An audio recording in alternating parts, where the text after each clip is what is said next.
کلام اللہ کی مخلص تلاوت ہی نہیں بلکہ کلام اللہ کو سمجھنا بھی ضروری ہے۔ صرف کلام اللہ ہی مسلمانوں کے لیے باعث نجات ہے۔ عشق رسول صلی اللہ علیہ وسلم کے بغیر نہ دنیا میں کامیابی ہے اور نہ آخرت میں۔ مصائب بھی ایک طرح سے عطیہ خداوندی ہے تاکہ انسان اپنی اصلاح کرے۔ مادہ اور روح دونوں کی امتزاج کا نام حقیقت ہے۔ کردار اور صحت مند تحلیل میرے آ جائے تو اس گناہ اور دکھ بری دنیا کی ایسی تعمیر ناممکن ہے کہ ایک حقیقی جنت بن جائے۔ زندگی میں کامیابی کا انحصار عزم پر ہے نہ کہ عقل پر۔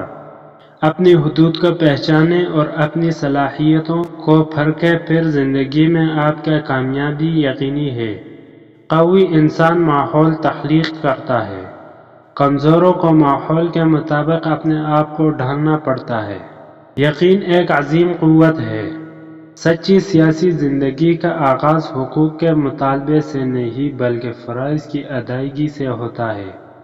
اگر آپ چاہتے ہیں کہ دنیا کے شور و غل میں آپ کی آواز سنی جائے تو آپ کی روح پر محض ایک ہی خیال کا غلبہ ہونا چاہیے۔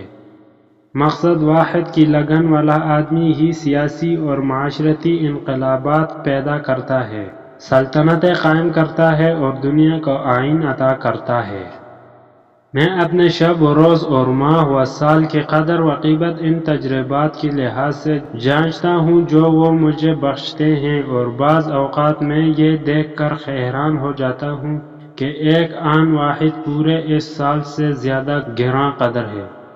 تاریخ ایک طرح کا ضعیف گراموفون ہے جس میں اقوام عالم کی صدائیں گونجتی ہے۔ سفارش خودداری کی قاتل ہے۔ سوچنے والا زندہ انسان کے خیالات میں تبدیلیاں ہوتی رہتی ہے جبکہ پتھر ساکن رہتا ہے۔ ضبط نفس افراد میں ہو تو اس سے خاندانوں کی تعمیر ہوتی ہے اور اگر اقوام میں ہو تو سلطنتیں قائم ہوتی ہے۔ مخالف کو بھی نرم خوئی سے سمجھاؤ، دلوں کی فطرت ہے کہ اس سے محبت سے رام کیا جاتا ہے۔ انصاف ایک بیش بہا خزانہ ہے لیکن اس کو رحم سے دور ہی رکھنا چاہیے۔ یقین محکم ایک لازوال طاقت ہے۔ اگر عزت و آبرو کی زندگی چاہتے ہو تو آپس میں اتحاد پیدا کرو۔